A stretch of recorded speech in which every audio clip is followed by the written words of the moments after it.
Alam mo, gusto kong humingi ng tawad kay Bea eh.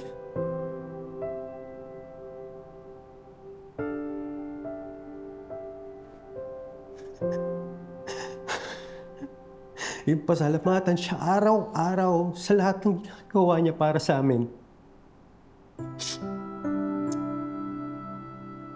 Pakiramdam ko, lagi na lang ako nagdidepende sa kanya.